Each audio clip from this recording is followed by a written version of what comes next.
Get Out is darker than you remember. Some people watch the horror movie about the dangers of meeting your girlfriend's racist parents. Others watch the film documenting how the public dehumanizes black bodies. I saw something even worse. Hi gorgeous, my name is Sabrina and welcome to my channel. Get Out came out in 2017, and while the world moved on, I never left. I just did my annual rewatch, and this time I locked in instead of having it playing in the background while I play Sims. By the end of this video, 3 things are going to look completely different to you. 1, how deep white supremacist ideals go. 2, what really happened to Chris under mind control. And 3, what modern day slavery has become. But first, let's recap this beauty. Get Out stars the talented Daniel Kaluuya as Chris, an emotionally detached photographer that's in an interracial relationship with his girlfriend Rose, played by Allison Williams. The two have been dating for 4 months. Actually, Chris, it's been 5 months according to Rose. And she brings him to meet her family in a remote house in the woods. But his best friend Rod warns him not to go since he believes they'll turn him into a mind-controlled sex slave. Sex slave?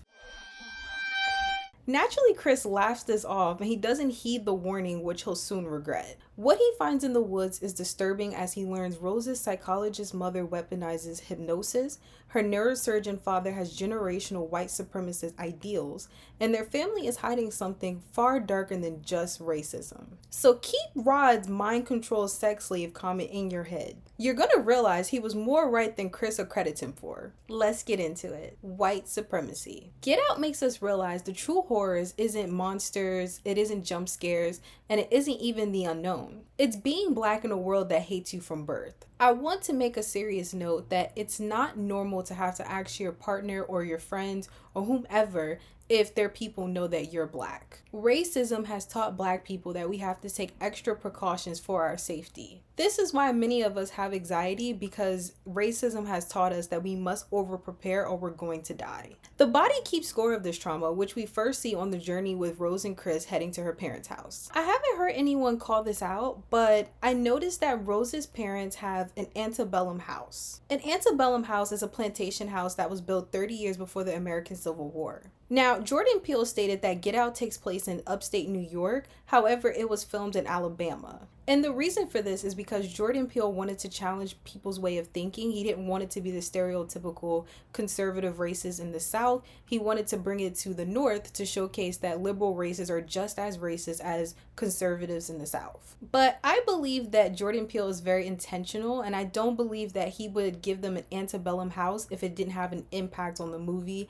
and why things are taking place the way that they are. If anything, I feel like this is an intentional play on Peele's part because it's to showcase how white liberals will literally further themselves from racism because they believe that they're progressive. So that way they can't be the bad guys and they can't essentially be racist. But in the same breath, they'll get married on plantations, they'll silence black voices when it no longer serves them, and they'll excuse their racism and their family members' racism just for the sake of, which we see Rose do for her father. The movie follows up with this narrative with Rose's father and his quips of "thang" and the Obama comment that he would have voted for him a 3rd term if he could, and the lack of care for animals, essentially deers in this particular instance, in the my man comment. These are microaggressions. But there's different types of racism, and white supremacist ideals usually lead with an undertone. For Rose's father to insinuate that he can't be racist because he would have voted for Obama a 3rd term is in fact very racist. You just happen to like one black man, and to rely on his blackness to make it seem like you're a good person is deranged. This is intentional propaganda and grifting to make his victims, in this case black men, believe that he is one of them. He acknowledges the racist things that he and his family does before Chris ever even gets a chance to, because he wants to show that he has no ill intent since he has reasonings behind all of the racist things that they have done. Hence, when the father decides to call out the fact that they have black servants, which is Georgina, the grandmother of Rose, and Walter, the grandfather of Rose as well. He claims that they were initially caretakers for his parents before they died, and he just couldn't see and couldn't bear to let them go, which is why they're now their servants. This framework was so interesting to me because he calls them servants. He very well could have said this is housekeeping, these are his employees, but he says servants, which is very intentional. And I feel like he does this so that he can show Chris that he has a level of self-awareness and that what he's doing isn't wrong because he acknowledges it, but he also has a reasoning for it, as I mentioned earlier. And we also understand that they're not really servants. These are his parents that are put into these black bodies that they stole. If anything, this is one of the many first red flags that we experience with the family to know that they're racist. The second happens to happen in the same scene. We see this play out when Rose's father tells Chris, as they're looking at these pictures on the wall, that his father never got over losing to Jesse Owens in the Berlin Olympics in 1936. Now, keep that in mind, because if you remember the scene where Chris is standing outside, it's pitch black, he's smoking a cigarette in the middle of the night, you see the groundskeeper, which is Walter, which is the grandfather, running towards Chris. It's one of the creepiest moments in horror history. And I love this scene so much because initially on first watch, it just terrifies you. You don't even think about the actual meaning of what's taking place. But when I rewatched it, I actually paid attention to the scene a bit closer, and I was like, wait a minute. Didn't Rose's dad just say that his father didn't get over losing to Jesse Owens? This scene made me realize that that was a depiction of him not getting over it. He is literally running as a means to cope with the fact that he lost against a black man. So now he is a black man, technically, and now he has the ability to run in the way that he lost to. Now, white supremacy is based on feeling like the superior race. But what happens when you lose that race? Who's the superior race now? Now, there's a specific scene between Chris, Rose, and her parents, and they ask him about his parents. He says that he doesn't know his dad and that he lost his mom very tragically at a young age due to an accident. And this was one of those more relatable scenes for Black Americans because there's a clear disconnect in how Black people handle trauma and how we end up in certain situations because we're not afforded the same opportunities as white people. So it's very easy for white people to judge and say that you could be doing better for yourself, or to judge that you have vices because they've never had to have that opportunity to be put in that space, to have a lack of. Now, in Black American households, this wouldn't happen because we have a very big distinction about what you can say at the table and what you can't. Outside talk is not meant for dinner table, and dinner table talk is not meant for outside talk. So at the dinner table, we do not bring up things that are traumatic or things that are going to hurt someone. But there's a clear cultural difference here because Rose's family literally disrespects Chris on more than one occasion with this. They do it in the patio scene, they do it at the dinner scene when Jeremy's present, and in both instances, you could see that Chris was taken aback because he wasn't expecting them to be so blunt and to ask and dig and pry so deeply into his life. And since we're bringing up the dinner scene, I want to note that Jeremy, Rose's brother, is the one who brings the conversation of sports to the table. Rose's dad asks Chris, does he play football or does he play baseball? And Chris answers that he plays basketball. However, Rose's brother happens to ask him, has he ever indulged in UFC or MMA fighting? And if he even has been in street fights as a kid. The street fighting comment also attests to how white supremacist ideals runs deep within this family, because not only is it the father, but it's also the son. Because Jeremy is automatically dehumanizing Chris because of his genetic makeup, as he would say. He literally tells Chris that if he actually trained his body properly because of how he's built, he would be a beast. Now, Chris is not even a volatile guy. He's not even an angry guy. So it let me know that Jeremy targeted him specifically because he wanted to break him. He wanted an emotional reaction at the table to further humiliate him after the questions that he asked him. But unfortunately, Chris is so resilient that he doesn't react to this whatsoever. He gives very straightforward answers, and he keeps such a stonewalled face that it actually starts to rile Jeremy up, and it gets to a point where he wants to fight Chris. This is an example of white fragility because Jeremy gets really upset and gets super defensive to the point where he wants to spar. He wants to fight Chris because he can't penetrate his mind. I feel like this is a testament to Black history and the Black experience because we have a lot of resilient Black figures like Rosa Parks, who sat on the bus and the white patrons were very upset and they were literally throwing things at her, saying harmful things to her, and they raised such a fuss that they actually forcibly removed her from her seat. Before they could, she had a resilience about her that she didn't react. She didn't react emotionally. Even if she had, I wouldn't have blamed her, and I don't think that would have made her weak. But the fact that she didn't give them a reaction was what angered them more than what it should have. And that caused them to imprison her. And of course, even then, she was still resilient. And I feel like we see this a lot with Chris, where he has a lot of moments where the family tries to poke him and they can't get the reaction that they want out of him. And this is really just the testament of a Black American and how we handle racism. We have to let it roll off our shoulders, because if we give an intense reaction, it'll cause for a much more intense effects afterwards. Now, speaking of uncomfortability, I want to highlight the scene that really represented white supremacy to me. Now, this particular shot, it's a wide shot of a huge tree next to a gazebo in the backyard of Rose's parents' house.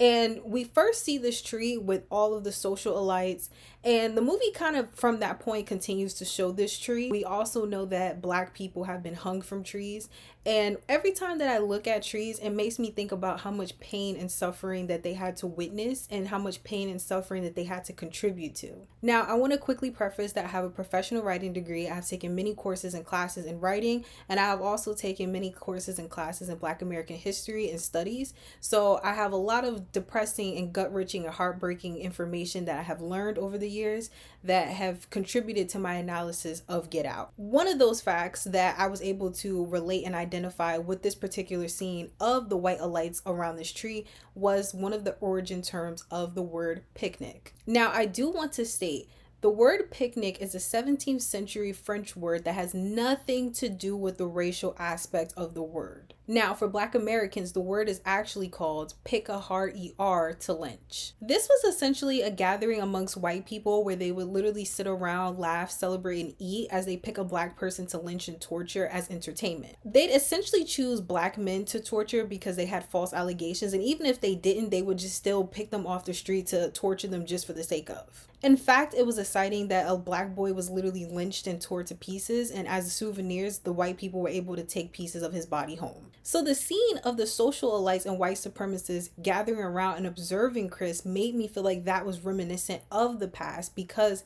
Chris was essentially dehumanized in front of everyone. They were asking inappropriate questions, they were touching him without his consent, and essentially he was preyed upon because we later learned it was for a nefarious reason that he is unknown to just yet. And while Get Out doesn't explicitly talk about the torture or even explicitly show the torture, we know that it's there because when Georgina talks to Chris, she literally bawls as she's talking to him with this like really tight grin on her face.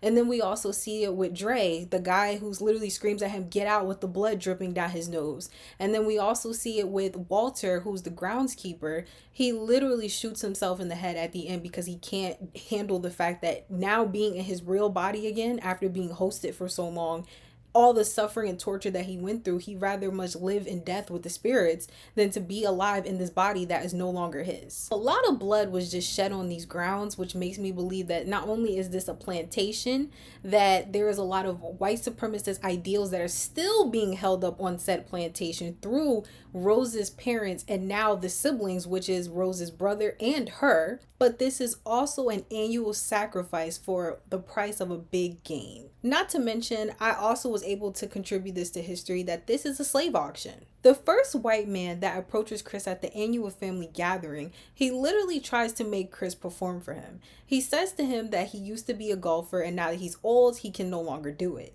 So he asks Chris to show him his form after asking him, has he ever played golf before? And this scene, it really feels very minstrel-like because this white man just approached him, and unbeknownst to Chris, he also is trying to figure out if his body is a good enough host to be able to continue his dream as being a golfer. The second white couple that Chris comes across is a white woman who literally grabs his biceps and she goes, "Ooh, nice strong man," or something along those lines. And then she looks over to Rose and she says, "Is it true? Is it better?" Referencing Black men being better at sex because they have bigger genitalias. Now, this particular instance is just representative of the sexual exploitation of Black bodies, especially Black men, and the fetishization of their bodies.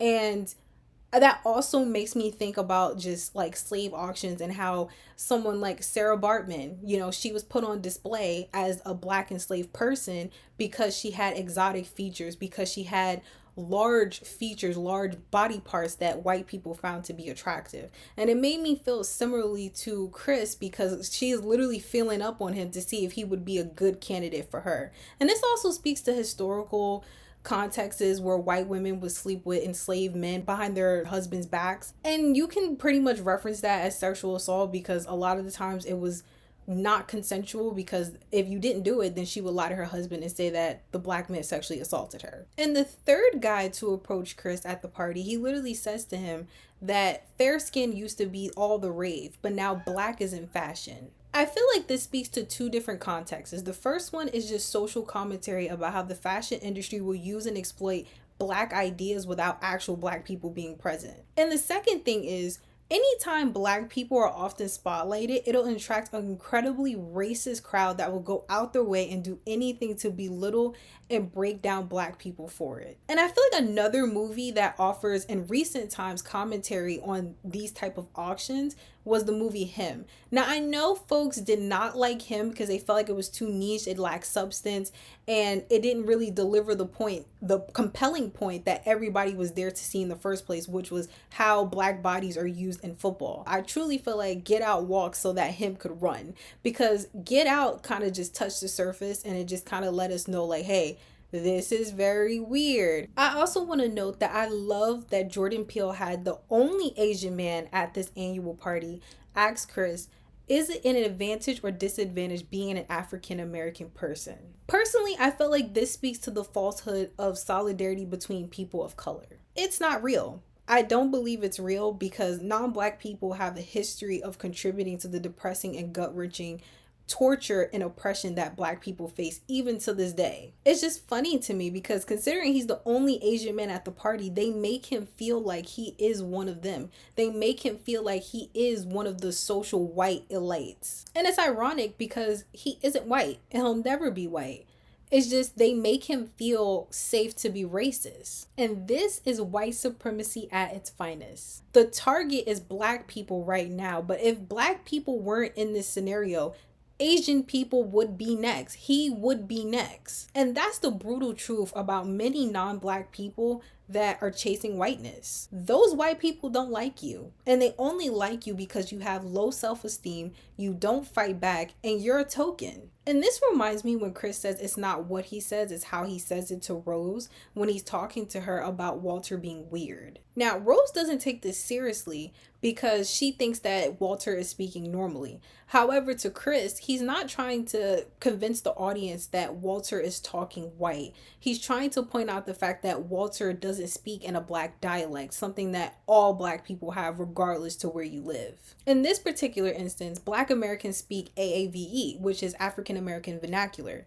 Now, all of us speak this same language. However, because of our different regions, we all speak it differently despite having the same sort of slang that we use and the same sort of ways that we slur our words or how we use our words. They all have different meanings, but we all understand the context of why they're being said the way that they're said, despite other people using it wrong on social media. Walter doesn't sound white as white supremacists have tried to instill. Walter is talking with precision. He's talking as if he's a robot. Walter doesn't feel like Ken because he doesn't know how to be a black man. He doesn't know the black experience of how we talk to one another and how we connect with one another. And sure, there are black people who grow up in predominantly white areas, but it's still hard to ignore their blackness because they still endure racism to a different degree because of how much their blackness sticks out. In fact, I love when Chris has a conversation with Georgina before she does the no thing.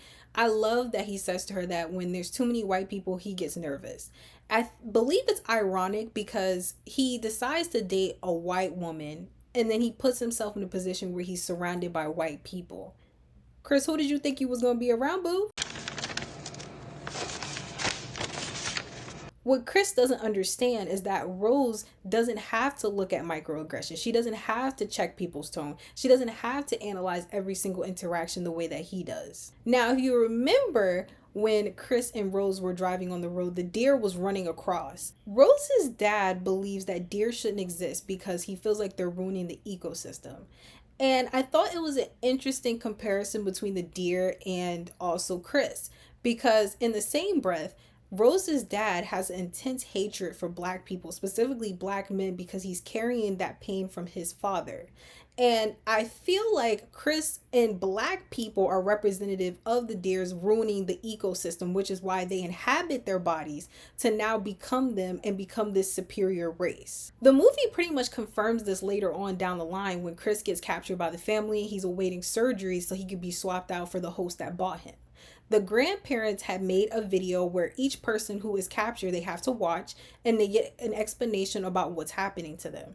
The grandfather in the video explained that you are chosen because of your physical capabilities. And he even states that the person that's watching has lived their life to the fullest extent, so they no longer need it, so it's not that bad that we're taking your body. What this really translates to is the bigger picture that white supremacists steals the youth of black people. They get to decide when black people are no longer innocent. They get to decide when black people are no longer young. They get to decide when black people even exist. How can someone possibly live a long life when they barely pass the threshold of being 60 or older? Thus, I feel like this movie is a huge euphemism for the KKK.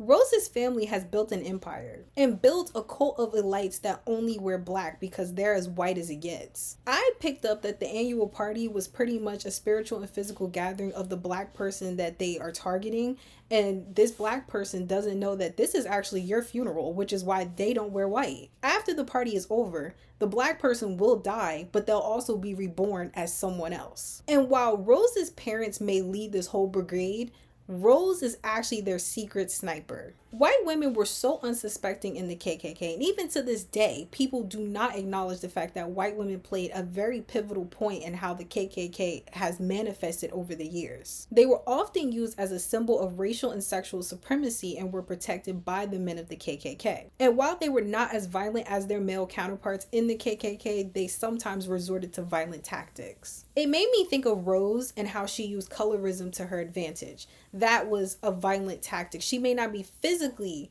putting her hands on her victims, but she's using sex as a way to weaponize her violence towards black men. All her victims are dark skinned. She's specifically using them because they are dehumanized and they are also highly fetishized in the world. Society doesn't view dark-skinned people, let alone dark-skinned men, as real humans. Dark-skinned people are more prone to violence because of this. I love how Allison Williams, who plays Rose in the movie, when she has a conversation with Rod, when he follows up about Chris because he's not answering his phone calls after he gets captured, she has a conversation with him that kind of throws him off completely. She knows when to take the mask on and off, and I feel like that's representative of how many white supremacists, specifically how some white women will weaponize their tears and weaponize their power so that they can get whatever they want. I also loved how she weaponized sex against Rod because she knows that she's not attracted to him, but she feels like because she's so desirable to so many people that she'll get away with this.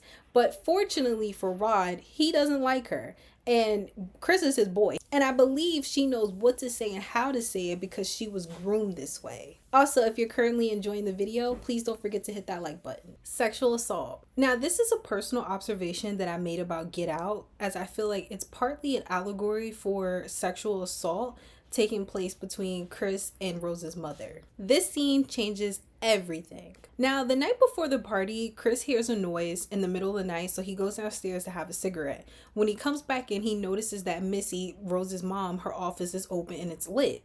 She's sitting there and she has this very judgmental scowl on her face because she already knows what Chris just did. So she invites Chris to come sit with her and she asks him, "Do you smoke around my daughter?" He laughs and he says, "Well, I'm gonna quit." And she goes, "That's my kid. That's my kid." And you know what? I feel like this is only the one instance where I can give her her 5s. I'm not giving her her 10s because I definitely do hate the fact that people who do smoke don't realize the detriment of secondhand smoke. So I understand from her perspective why that would be so frustrating that he's so nonchalant about his smoking addiction. But she asks him about his mom and he immediately shuts down and he's like, "I don't want to talk about that." However, Missy makes him talk about it anyway, and then she hypnotizes him with her teacup, where she makes him fall into what we know as the sunken place. Now, I know over the years, the sunken place has been viewed as a space for when black people go to who abandon their blackness in the black community because they want to be adjacent to whiteness. But I realize it might be even darker than that because Chris says to Missy, "I can't move." And he starts crying. And Missy, instead of comforting him or even backing off, she reinforces the point that it's Chris's fault for why his mom died. She's victim blaming him and victim shaming him for not doing more, even though they both know he was like a 10-year-old boy who was at home watching TV, waiting for his mother to come back home. And this is the first time that we get to experience Chris on another level than the cool, calm, collected guy that we know him as. He starts having a trigger where he starts pulling the lining of the couch. And we now know that that is how he deals with internal stress or how he deals with his trauma. Missy also makes a snide comment by stating that because he feels paralyzed right now, because he is paralyzed right now, this is how he was the day that his trauma took place. And then she crawls to him in a very, from what seems like to me, a suggestive way. And she sits in front of him as he's staring at her in the sunken place. It's like a TV screen wide view of her as he's looking up, as he's surrounded by darkness. And he is screaming, no, no, no, no, no. And no one can hear him. But Missy is literally talking to him as he's screaming no. We have no clue about what she did to Chris and for however long. But I did notice that this was the start of Chris increasingly becoming more and more paranoid as he continued to stay at their house. The next day, he even goes outside to take pictures. And I believe that this is one of those instances where we see another cope from Chris, because there's another time in the movie where he starts taking pictures, and that's when the Asian man, as I said in the beginning, he asks him that very uncomfortable question. He walks away from them to go take more pictures. So I feel like Chris uses photography as an outlet when he has to deal with tough situations or even hard trauma. What really seals the deal for me that Chris was possibly sexually assaulted by Missy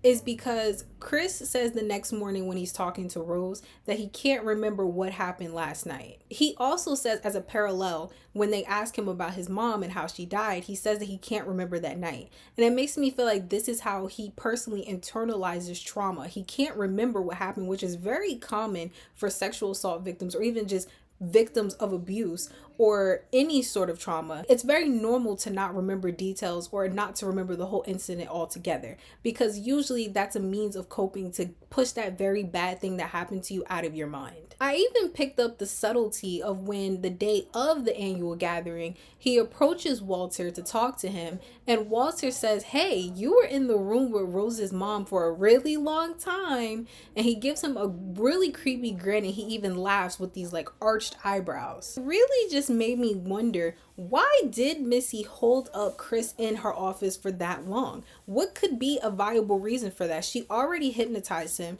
to get rid of his cigarette addiction. She already got inside his head and made him think about things he didn't want to. Why else would he still be there? It's all so weird and interesting how this situation played out, because as I've already mentioned, the dinner scene between Jeremy and Chris, when Jeremy starts getting riled up and he tries to fight Chris, Missy tells Jeremy to back off. And Jeremy says, well, I wasn't going to hurt him. And initially, when you first watch the movie, you think he's just some like drunk dirtbag that's an experienced fighter who just wants to flex his skills, right? Just this racist that just wants to put his hands on Chris just because. But in actuality, as I mentioned earlier, it's not only to preserve his body, but it was also to break him. I believe that this is a callback to why Missy decided to now step in and hypnotize Chris, because they can't physically damage him, but they definitely can mentally damage him, because it won't be his body for much longer. That'll be something he has to live with inside himself as a host takes over his body. So I believe that Missy essentially, she decided to get to Chris where it hurts most, and it's his mind. Chris is not very in touch with his emotions. Like I said earlier, he's a detached photographer. The way that he internalizes his trauma, he keeps it to himself. So when he talks about it, he has triggers like ripping the lining of the couch. He has triggers where he'll literally go do his hobby, which is photography, to be able to cope with how he's feeling in these situations that make him uncomfortable. However, if you remove those two factors, he's faced with his trauma. And I believe that she took that and used that to her advantage to really break him, because after that point, Chris is no longer the same person. And we see him start to spiral as the movie goes on. And it also just touches on the fact that, once again, Missy's a white woman. People are bound to believe her over Chris. And we also know this because when he tells Rose, like, hey, I think your mom did something to me, she has also a so-so reaction. So Chris is pretty helpless in this situation amongst these people who really just want him for his body in more than one ways. Now, revisiting the day of the gathering, we know that Chris wanted community. He walked around the place in hopes to find someone like him, another black person, because he can't talk to Walter or Georgina because it's like talking to a wall. He spots Logan, who was actually Dre that got snatched up in the beginning of the movie. He walks over to him in hopes that they could connect on a certain level, on like a black level, if you will. However, the situation looks very weird to Chris immediately because he's wearing outdated clothes and he's with a woman, an older white woman who's like triple his age despite him being such a young, youthful guy. This also attests to sexual assault because this is against Dre's will. And I believe that this is like a subtle theme that Jordan brought into the movie but didn't really hone in too much. But it has a bigger commentary about how black boys and men are often groomed and that no one's really concerned when they are. The only person who finds it weird is Chris. And he's the only person that, decided to get down to the bottom of it, which caused him to take a picture of Logan, or Dre rather, and he screams, "Get out," and now he has blood dripping down his nose, which I feel like adds a layer to his sexual assault, because we know in horror movies a blood stain in the vaginal area for women is usually considered a symbolization of sexual assault. So in this particular case, the nosebleed was a subtlety of reflecting his sexual assault and the things that he's enduring. This was one of the more crazier parts of my rewatch because I actually took the time to examine and understand Dre as a character. He literally is having an outbreak because he's like, oh my God, like this is the moment where he has control and he is losing his mind. So when Jeremy swoops over, puts him in a headlock and drags him away, he is literally whimpering and crying and screaming. And it's the most gut-wrenching thing when you pay attention to what's actually happening to him. All of the white supremacists and white socialites are looking at him like he's crazy, like he's terrifying them, when actually they're the terrifying beings. They're the ones who put him in this situation. So I definitely feel like that was a crazy parallel there, because it's like, how do you guys find him crazy when you're the ones that's exploiting black bodies so that you could be your better self? I feel like what also tied this in is that when initially, before this outbreak had happened, Chris asks Dre like, hey, what's your take on the African American experience? And he goes into this tangent where he says, well, I don't really leave the house. I don't really have a desire to go anywhere. I don't have a desire to go to most places as other African Americans do. And you start to see that his demeanor starts to sulk in, and his voice starts to lower as he keeps describing the fact that he's in prison essentially with this older white woman. And his wife starts to get really nervous because it's not for the reason that you think. It's not because she's older and Dre is younger. It's because this looks bad to the investors. Now, the reason for this is because there are side effects. When Dre has his outburst and he goes in the house, he has to apologize not only to Chris for the outburst, but to all the white investors because he terrified them. They don't know the side effects. All they know is that they get to be put into black bodies and they get to be a better version of themselves. So I feel like this is overarching commentary about Dre's sexual assault because he doesn't get to leave the house. This is the first instance of what Rod means by sex slave. Now, the next scene, Chris runs upstairs to call Rod because this whole situation is absolutely mind-blowing to him. And he tells him like, hey, these white people here, they act like they never see no black people unless they were servants. This speaks to many white people who still have plantations to this day and only view black people as nothing but labor. Rod follows up and he says that white people love making people into sex slaves. And what Rod follows up with next was very shocking to me because out of all my Get Out watches, I never noticed that he addresses what happened to Chris the night he goes under hypnosis. Rod says that he believes Missy put him under a trance to have sex with him. But Chris quickly shuts this down. He says, well, I stopped smoking. I have a repulsive feeling towards smoking now. It worked. So I don't think that she did any kinky stuff to me. The family doesn't feel very kinky white people like. But I love that Rod doesn't let up and he continues to press the issue in a humorous way just so that he doesn't offend Chris and he can get to him in a way that Chris can understand. Now, as I said multiple times, Jordan Peele is very intentional. All his movies have a connection to each other and they all have connections to even the smallest detail inside of his movies. But I noticed that he never explicitly touches on the sex slaves comment by Rod, which makes me believe he left a small breadcrumb trail for anyone who picks it up to not overwhelm the audience and to dive deeper into heavier themes than he already presented in the movie. Because Rod mentioned mind control, we see the mind control happening, and we see that happening with Missy. He also says they're into crazy stuff. We see that with all the family members. But he also says sex slaves, and we never get an explicit sex slave until you actually reach into the deeper context of what's happening to Dre and what transpired with Chris. I further believe that Missy sexually assaulted Chris because after the Logan situation, Chris and Rose retreat to the woods, and this is when the auction is happening. He literally says to Rose, hey, I am having thoughts that I don't want to have. I'm having nightmares that I wish I couldn't see. And she asks him, well, what is it? What are you seeing? What are you thinking?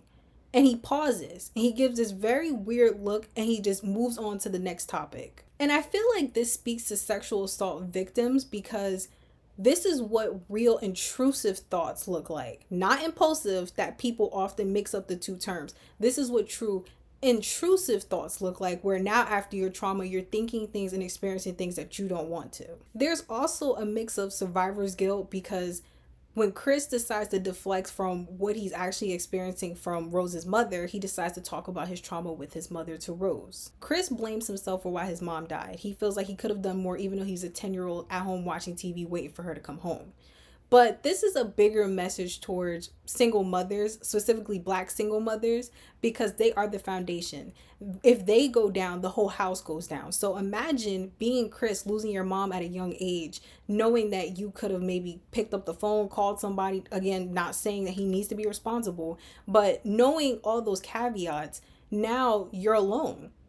Because of one move that he didn't make, now he's alone. He had to fend for himself in this world. And usually you'll have an older sibling that holds the fort and takes on the brute end of all this trauma, but Chris is an only child. And it makes sense how he ended up smoking cigarettes because that is a way of coping. Many sexual assault victims or even just victims of abuse will self-harm in order to handle their guilt or to deal with the fact that they feel at fault for something and they should be punished for being at fault for whatever it is. And I feel like it makes sense for Chris to be addicted to smoking, to be addicted to cigarettes, because this is his form of self-harm. He feels like he deserves what he's doing to himself because he didn't do enough. It also just really sucks because we also get additional information from Chris that his mom was actually alive. She was on the side of the road and she had a few more minutes of breathing, but no one went looking for her. And it really frustrated him because no one thought to go find her.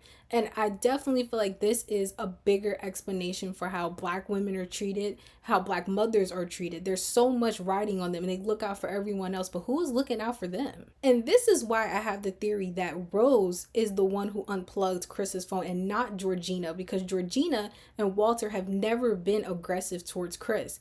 But it would make sense that it's Rose because she also left that door open for him to see those pictures of her with her other victims. And I also just want to give this scene a quick shout out, and it's the scene where Chris is literally begging for the keys from Rose. Now, this scene is so iconic for multiple reasons. I know when people watched it, they assumed that Chris was upset because now he's trapped up in a situation where he's literally going to die.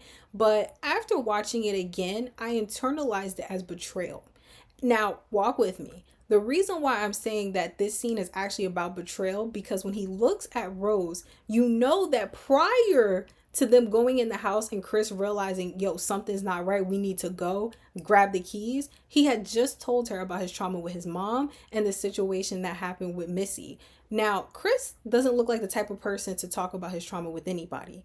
This was a situation where he felt genuinely vulnerable, where he cried to her, and the fact that she sat up there and betrayed him anyway, that sucks. That hurts to the biggest degree. And to pour more salt on the wound, when he gets put under because he's trying to run out from being surrounded by Rose's family, Missy hits the tea glass and he literally collapses into the sunken place. Rose has the nerve to look over him and she says, "You were one of my favorites." And then Jeremy literally goes in after him, like, "You hear that, Chris? You're one of her favorites." Like, it's all just a mental game to them. And it's so sickening. What I do love is the fact that the movie does give Chris redemption with his mom. When he does escape, he finds Georgina on the road, he hits her, and he puts her in the car to take her with him. And I remember in real time in my theater, people were like, "No, leave her there, that's not your mom." But people don't understand how trauma manifests. Like, he literally needed that moment to be able to move past his trauma.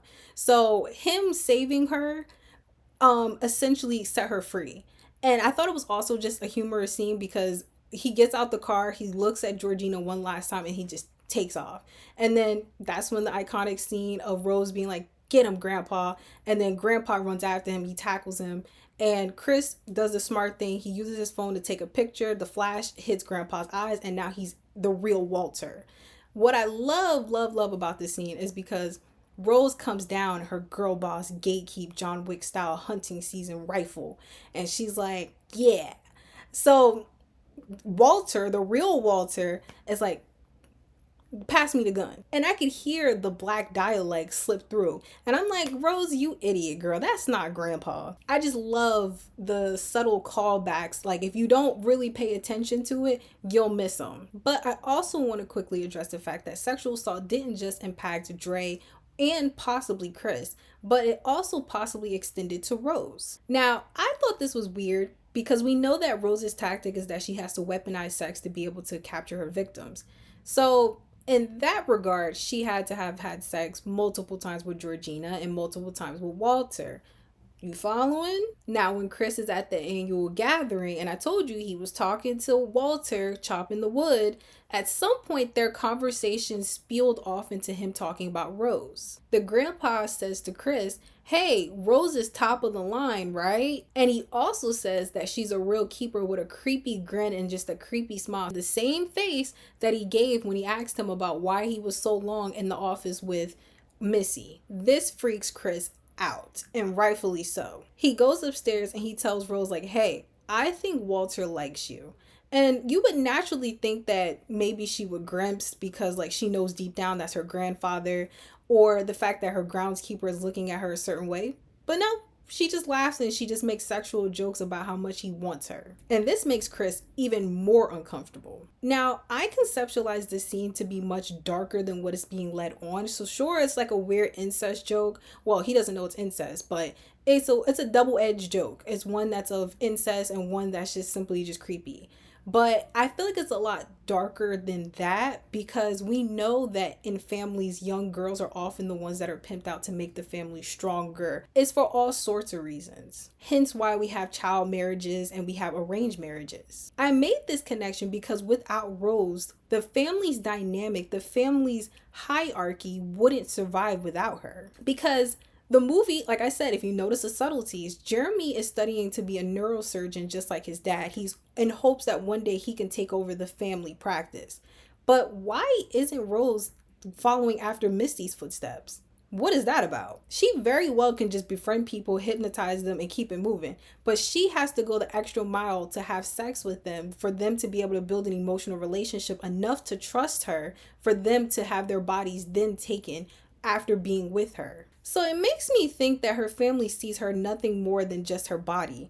And I feel like this is demonstrated through Grandpa when he makes these sexually suggestive comments, which also makes me think he either said them to her, which makes her feel like it's normal, or he's actually done something to her. And in a way, the whole family doesn't respect Rose either. We know historically white women are not accepted by white men as much as they think they are. Which is why we still have this conflict of when white women do things that are self-righteous that literally harms minorities in the process because they feel like they can gain an ounce of power, a power that white men have, when in actuality they will never achieve even a fraction of that. But you know what they say, no one thrives under capitalism and no one thrives under patriarchy. As for my last point, modern day slavery. At the annual party, Chris meets him in a desolate area where he tells him that he used to be a really big photographer. However, over time, he started to lose his vision. But before that, he actually pretty much referenced the fact that he used to be kind of mediocre.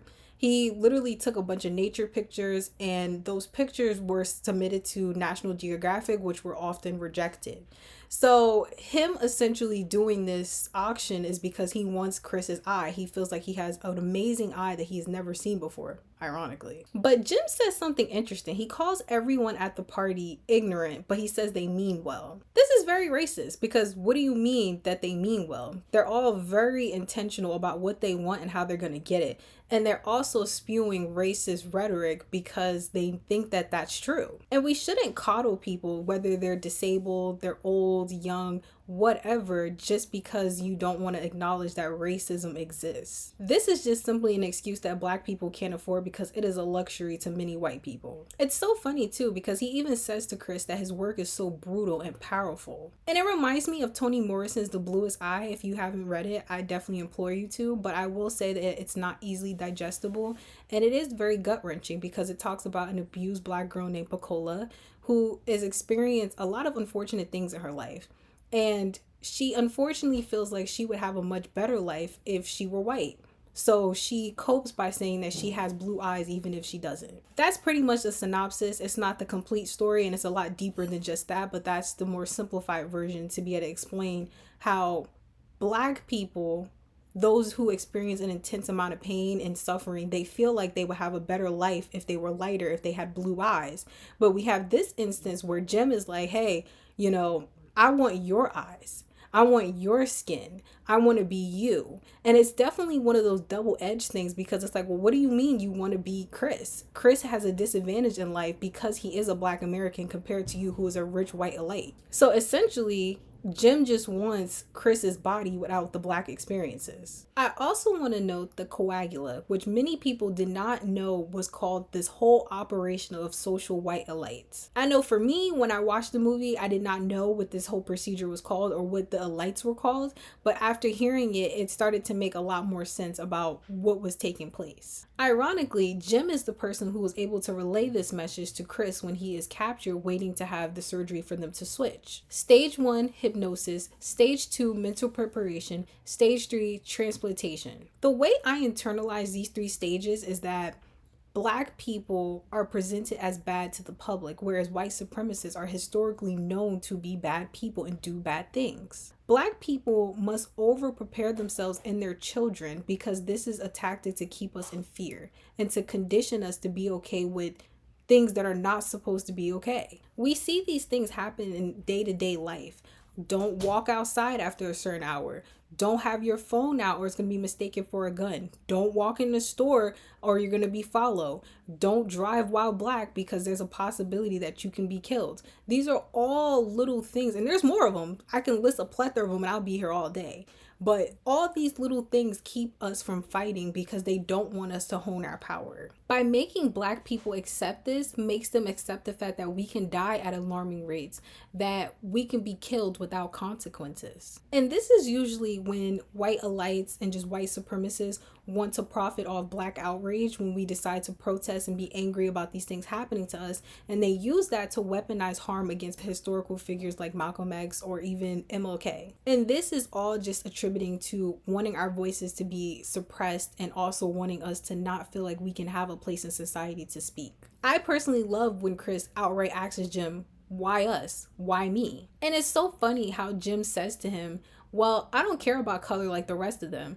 I only care about your eyes. But that's not true, Jim. And you know that's not true. Because at the end of the day, why not choose a white person from your own race? You could very well still be a white man and just take over his eyes and use his eyes to be able to fulfill your vision. But that's not something that you want. You intentionally want a Black body because you feel like you're entitled to that, because you feel like they're disposable. I truly feel like Jim also just downplays the actual process of going into Chris's body because he doesn't want to acknowledge the mental and physical anguish and toll it'll take on Chris. One of my favorite parts is when Chris also gets redemption against Rose's dad. He literally takes the deer off the mantle and he literally shoves the antlers into his throat, killing him instantly. I analyze the scene as Chris redeeming himself and also reclaiming his power, because he essentially grabs the deer that Rose's father feels like is disturbing and disrupting the ecosystem.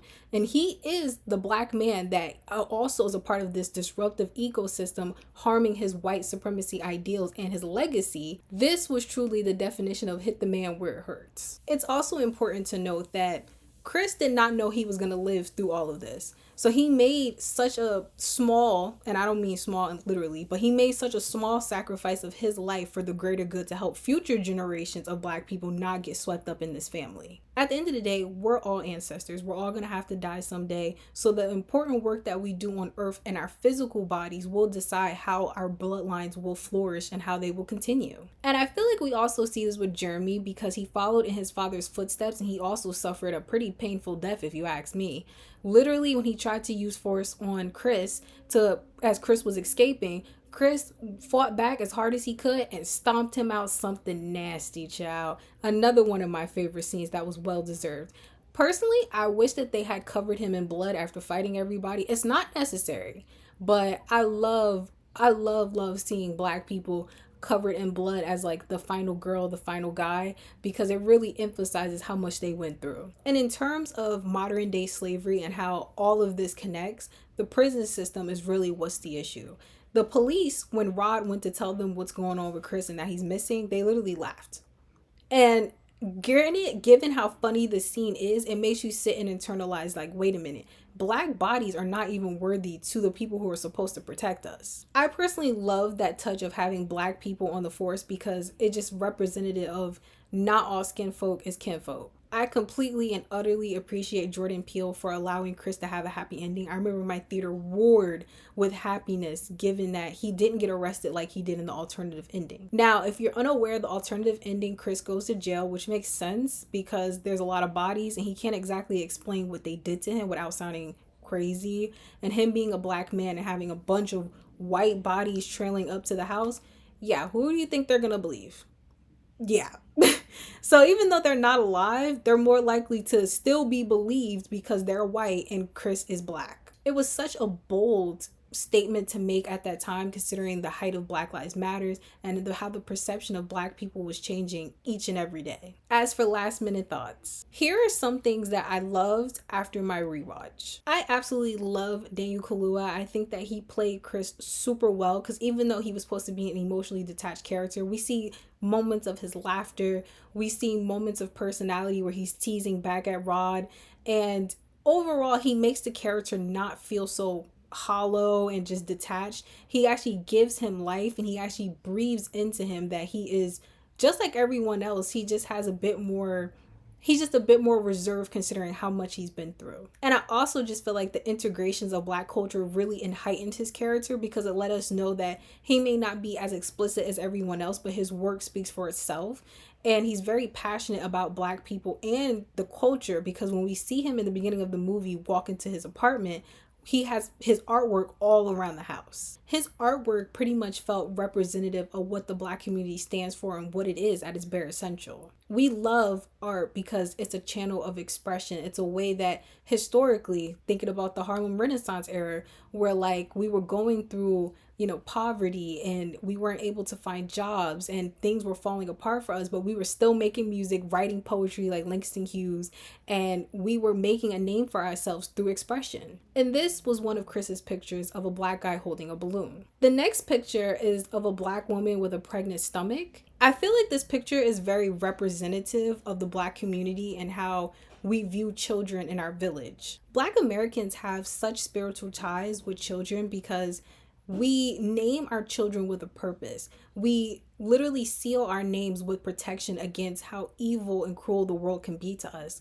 And at one point, I don't know if you guys remember, but social media made a meme of what black girls and boys' names were. Meanwhile, those names come from hidden roots and genuinely ancestors, and how those ancestors are the most influential people that have kept our lineage alive. And now we're keeping our lineage alive, and that's how we honor them, by naming our children after them. It's also just unapologetic blackness that I absolutely love and adore. Another picture that Chris had was of a black man with a dog.